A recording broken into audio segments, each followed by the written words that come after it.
here looking after our new puppy, which we named Zivug. The Hebrew word Zivug, which means soulmate. That means soulmate for either a man or woman. It's not like a masculine form of the word and a feminine form. Both man and woman have the same descriptive name. You know, like in Italian, you might say amica has an A ending, meaning a girlfriend, or amico. An O ending means a boyfriend. You see, they have masculine and feminine designations for words. Hebrew has that too, but the word zivug, soulmate, is the same for a man and for a woman. So we named our dog Zivug.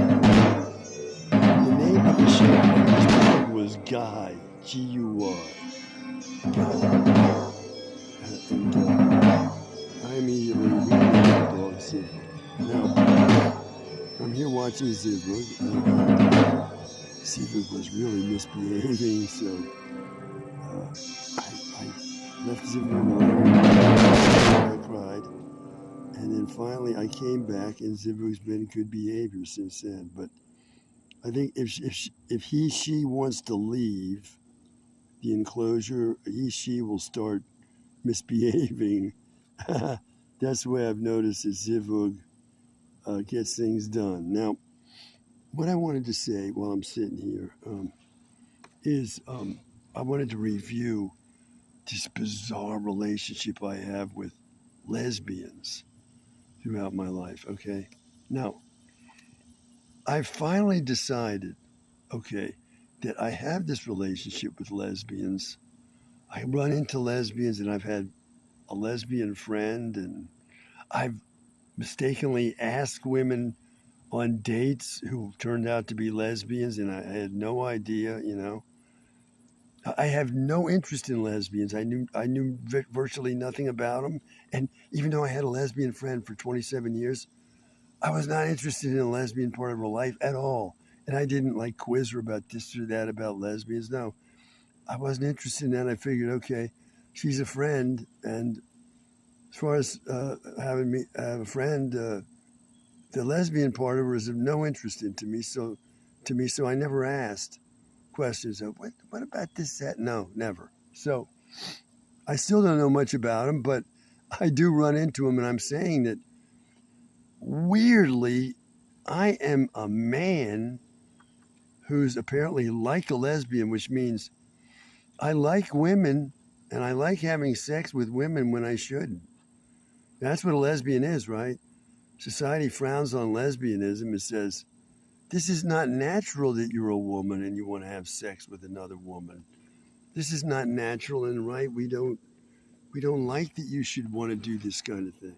That's historically what the view of lesbians has been. And how could I possibly be a man who wants to have sex with women, and this is weird for me to want that? Well, here's how that's worked out. Okay, by the time I'm 65, I figure out that the reason I'm regarded this way by everyone, regarded like I'm some kind of homosexual, right? Who should have no desire for women at all. I should be desiring a guy. A little dog here was named Guy at the shelter.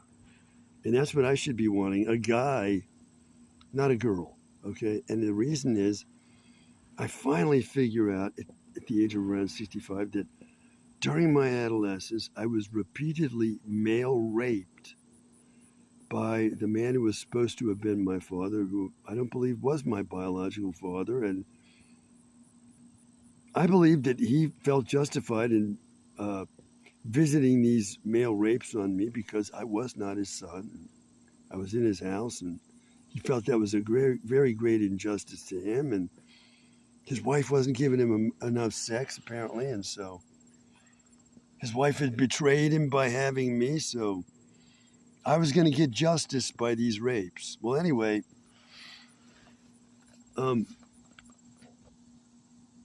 figure this all out, and I figure out everybody's regarding me as a queer. So queers are not supposed to be liking women, right?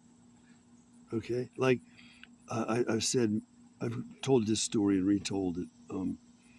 I was going to rent a room over by the University of Maryland, and I talked to this man from the housing office, and I said, "Well, can I look at the room?" He says, "Yeah." Well, I said, "I'll be there in about 15 minutes." He says, "Okay." So this guy shows up in a Speedo bathing suit, okay, and um, there's this young couple who asked me for directions or something as he's walking toward me. So I give the couple directions, they walk off, and here's what he says to me. He says, "What are you doing with that couple?" Okay, so he's regarding me as somehow, well, he was going to put on a Speedo bathing suit to come and show me this room. Anyway, I had something else I wanted to say, and I went off in that tangent. Let me put this on pause a second.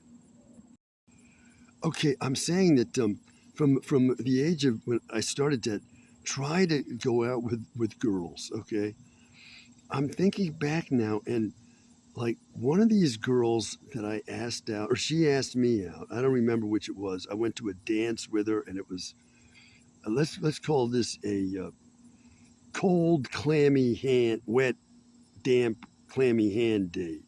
That means you put the woman's hand in yours, and you got this clammy, uncomfortable, like wet from sweat or whatever, and it's a completely distasteful feel to have this person's hand in yours. It's not a happy hand to have in your hand. So it was one of those dates. Well, anyway, years and years passed, and I was in my 30s, had been declared to be crazy and all, and I was working as a courier for the man who had been male raping me.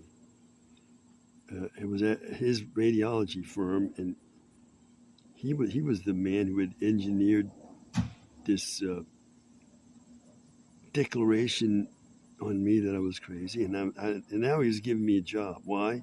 I could say, well, other people around him were probably asking him, well, "How's your son doing? He can't find any work," and so on. So what does he got to do?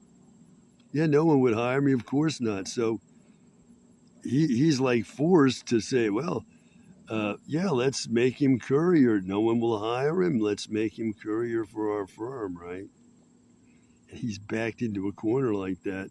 He would never have done that himself. Now, I want to say that when I got that job as courier, who should show up there as one of the secretaries but this cold, clammy hand date that I had way back in high school. She was not married. And what did that look like? Well, whatever it looked like, it might not have been what it looked like, just like I was not what I looked like, but it did look like she was a lesbian. Now, I've told the story about the first girl I kissed, okay? First adult kiss I had at age 18. And this was a girl. I'm now afraid to make this note, even though I have not identified the name of this person. I am kind of afraid to say anything more. So let me stop. However, without getting into more detail, it looked to me later like this woman might have been a lesbian as well. That's how it looked later. And so now let me move on. I'm in college, and I'm starting to take Italian classes to learn the language of my heritage, which no one in my family knows how to speak except for my grandfather. He's a monolith of silence. He says nothing. He loves me, and he hardly says anything to me ever. One or two sentences is all he ever said to me. Okay, one of them was, "You want to read?" That was one, and another one, he said, "You wet your pants?" Because I had washed my pants when I was staying with him, and they hadn't dried up around the waist yet because they were jeans taking a long time to dry, so they were wet up around the groin area, and I had not wet my pants, but he looked over at me while he was smoking his pipe, and that's what he said. Now, I want to say that I was taking Italian and trying to learn Italian, and I was in this class thinking, wow, it looks like there's some girls in here of Italian heritage. Let me try to ask one of these out, okay? And, well, I deliberated among the women there, and finally I chose this one woman to ask out, and what happens? She turns out to be a lesbian. This is the one I ask out. So I go out with her like on one or two dates, and that's it. I find out she's a lesbian, clear as day. Okay, so there I am with lesbians and all, running and asking lesbians out as if, I don't know, I'm compatible with lesbians somehow. Why? I'm saying because I was being perceived that way as like a gay man who shouldn't be liking women, but did like a lesbian. Lesbian likes to have sex with women and shouldn't. So um, I'm getting shut down by what I call emotional blackout. Let me put this on pause a second. After I'm declared to be crazy and I spend 2.5 years in a halfway mental prison house, not far from where I live now, I'm thinking, I get out of the halfway mental prison house and I'm going to strike out on my own against the advice of the halfway mental prison house guards, just what I call them. They say, do not do this, do not do that. You're going to end up back up at the mental prison, the state mental prison for Maryland. Do not, do not. But I said, no, I'm sorry. I'm not going to follow your advice. And I didn't. So I'm out on my own. It's 1991, springtime. And I'm thinking, well, from what I've learned of these folks, what I call, they're mental prison guards, and I also call them inquisitioners. So what I've learned from the inquisitioners is I gotta have a friend because it's a symptom of disease, mental disease, if you don't have one. And I find that difficult to accept as science, but I'm not in charge here, so that's what I learned. And so I said, I gotta have a friend somehow. I'm out on my own. Somehow I gotta make a friend because being considered crazy like I was, anybody who ever knew me wanted nothing to do with me.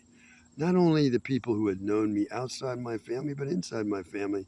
Inside my family, I became the crazy uncle, and I had nieces and a nephew, and they never spoke to me ever. They avoided me. They had no conversations with me at all, ever. So I was the crazy uncle, and that's nieces on my wife's side as well. They wanted nothing to do with me either. I was the crazy uncle. If we visited there, I might be on Christmas Day in a dark room alone, sitting there without the lights on while others visited. My wife visiting her sister in some bedroom somewhere, and the kids downstairs, our son and these nieces visiting each other. Did they ever talk to me? They did not. To this day, I'm the crazy uncle, and I was to be avoided. Now, let me go on. I desperately needed a friend, so I'm getting into sign language at that time, and I'm walking down the street in Bethesda, and a deaf woman walking by my side starts to converse with me in sign language. I thought, oh my God, a friend. So I'm thinking, I'll even marry this woman. She was not in any way, I don't want to say more. She was not my idea of what I wanted to marry. That's no big deal because my wife isn't either. My wife is quite an attractive woman, but she is not anything like I ever imagined I'd be marrying. Okay, so it's not a big fault to this woman that she was not what I had in mind, but I was thinking to myself, man, I'm 40, I better get married and so on. So anyway, this woman, what happens? She turns out to be a lesbian. And, well, she's a lesbian who had a degree in social work, so I became like a social work case for her.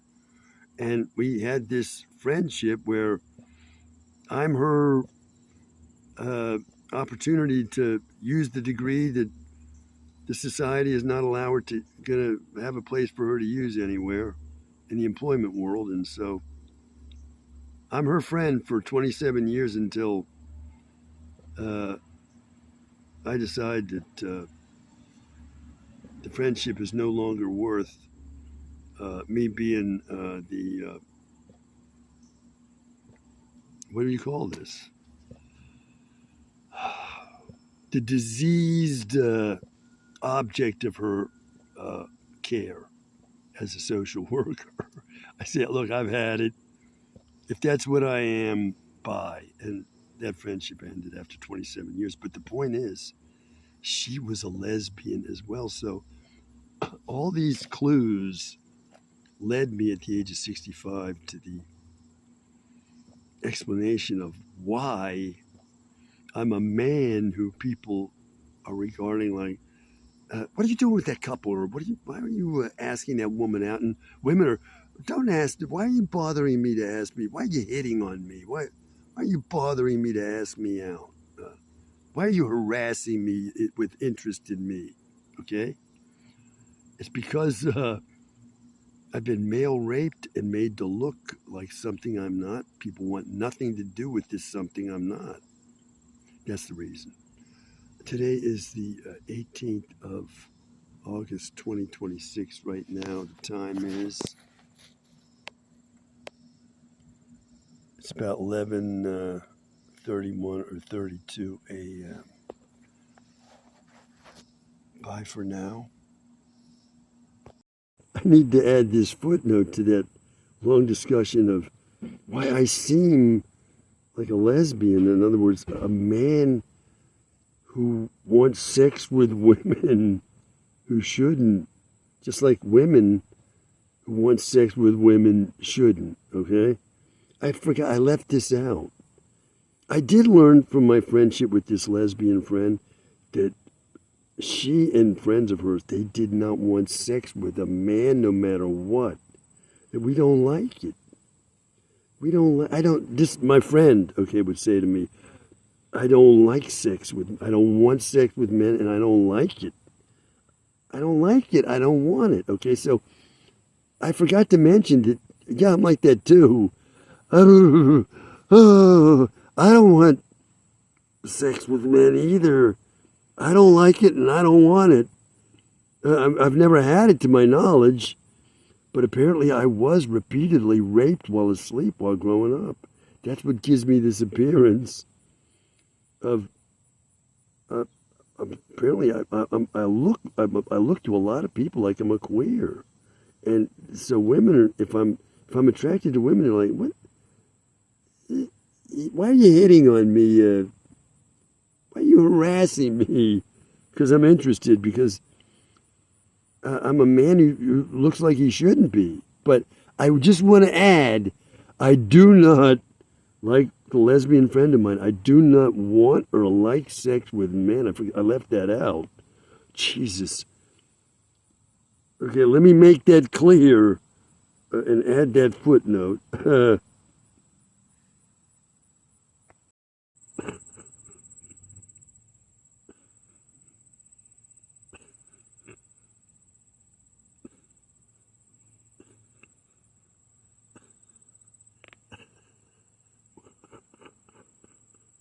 What I'm thinking about right now is, you hear that kind of stifled laughter? Well, when I was in this play, a very dramatic play in high school, it was called Beckett by Jean Anouilh. I think that's the way you pronounce his name, a Frenchman, I would guess, with a name like that. Anyway, I was the young monk. And at the end, I'm slain by these. I was like the assistant of Beckett, the young monk assistant of Beckett, who was played by an African American guy who was actually a friend of mine. As much as I had a friend at this school, he was a friend during school hours, not after school. But he was, while I was at school, he was as much he was a friend as much as he was. And anyway, he was Beckett, and so I had just been stabbed with swords, and I fall down on the stage in front of him, and I'm laying on my belly on the stage, and he's kneeling over me, and I heard noises like that coming from him. Now, this was at a dress rehearsal, right before we're going to put the play on. So while I'm laying there on the stage, and I can't see him, right, I thought that he was stifling a laugh. That's what it sounded like. And so I was starting to break up. I was holding it, as hard as I could, not to laugh. But I started to whispery laugh like that. He could hear me. So like on my back, he was gripping my shirt like this while I was doing that. But I thought that he was stifling a laugh. And so the next thing I knew, I just started to laugh. It just laughed because I thought he caused me to laugh. Well, as I found out, he was not stifling a laugh. He was pretending to cry. I misinterpreted that. And I laughed like this at this very dramatic moment because Beckett is about to be slain at the end of the play by these soldiers in this medieval times, and they got these big swords and they're about to kill him after they've killed me.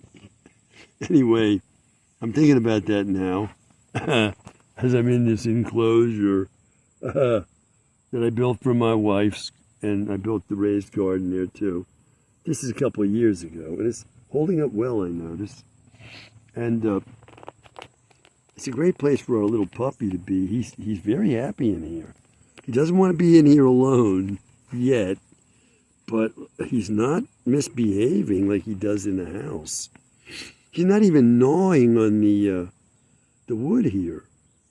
And in the house, he's gnawing on everything because he's not happy in there. And I brought him out of here, and he's well behaved. Now, I laughed like that, and I got up, and I was laughing, And the director, he came down. He was out in the audience area, and well, I was laughing as uncontrollably now. I walked from the front of the stage to the backstage area, and he came back there, and he went, "You!" I can try to get my finger in here. "You!" That's all he said. And he turned and left. I said, I'm sorry. I'm sorry. Well, anyway, we put the play on. It was a success. But I'm thinking about that now. I don't know why. I often think about that. How it sounded like the guy was laughing. But he said, as I said, he was pretending to be crying. Well, that's all from me for now. Bye for now.